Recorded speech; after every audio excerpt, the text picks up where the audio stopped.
மக்களே, welcome back to my channel. This is Suji. Today நான் எப்படி பார்க்க போகிறோம்னா, இன்றைக்கி பார்த்தீங்கன்னா நம்ம ஸ்வீட் செய்ய போகிறோம். ஸ்வீட் நம்ம எதில் செய்ய போகிறோம்னா ப்ரெட்டில் செய்ய போகிறோம். ஸோ ப்ரெட்டில் வந்து நம்ம செய்ய போகிற ஸ்வீட்டை வந்து நீங்கள் பாருங்கள். வீடியோ வந்து ஃபுல்லாக தான் வரும். ஸோ கவலைப்படுவீங்க, அத்தை வீடியோ மாதிரி பண்ண மாட்டேன்.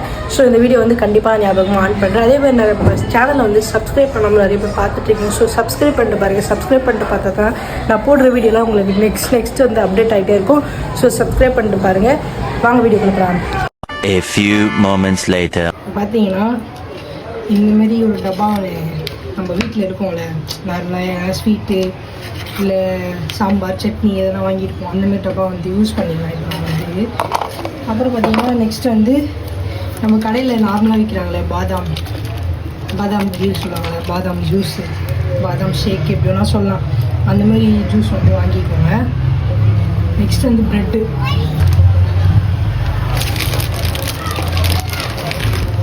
ஒரு 3 ப்ரெட் இருக்குது. இந்த ப்ரெட்டை வந்து நம்ம என்ன பண்ணலாம், அழகாக வந்து கட் பண்ணிக்கலாம். இந்த ஓரத்தில்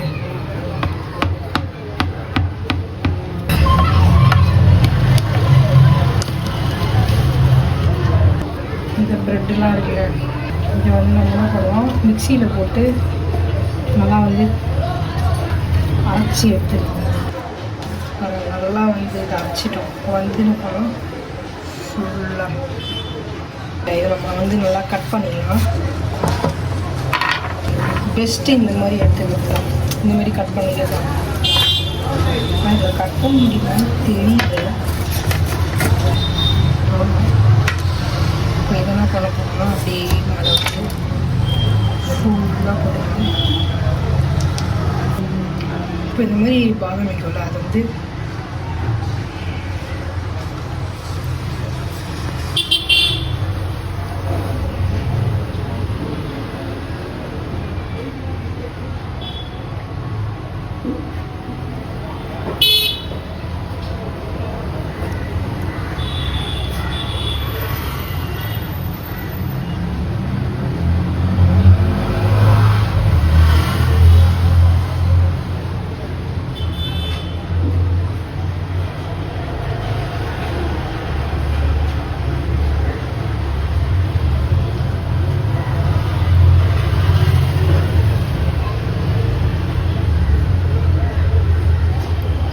மூடுற அளவுக்கு நல்லா ஊற்றி விட்டுருங்க.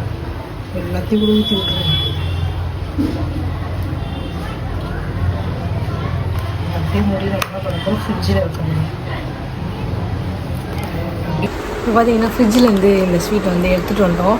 ஸோ இதை வந்து நம்ம என்ன பண்ணலாம், டேஸ்ட் பண்ணி பார்க்கலாம் எப்படி இருக்குன்னு சொல்லிட்டு ஓப்பன் பண்ணிக்கலாம். பாருங்கள்,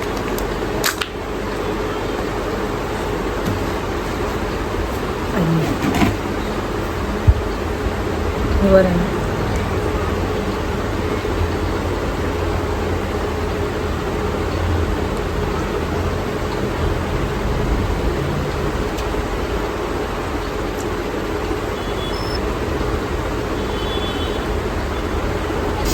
ரொம்ப சூப்பராக இருக்குது மக்களே. நீங்களும் ட்ரை பண்ணி பாருங்கள். ஏன்னா டிஃப்ரெண்ட்டாக வந்து நம்ம எப்போ பார்த்தாலும் ப்ரெட் அல்வா அந்தமாதிரி சாப்பிட்டுட்டு இருக்கோம். இது வந்து கொஞ்சம் டிஃப்ரெண்ட்டாக இருக்கும். இது வந்து ரோஸ் மில்கில் கூட பண்ணலாம், அப்புறம் நார்மல் பாலில் கூட பண்ணலாம். அந்தமாரி நிறைய டிஃப்ரெண்ட்டாக இந்த மாதிரி ப்ரெட்டில் பண்ணலாம். ஸோ நீங்களும் வந்து கொஞ்சம் ட்ரை பண்ணி பாருங்கள். ட்ரை பண்ணி பார்த்துட்டு கமெண்ட்டில் சொல்லுங்கள். பாய்.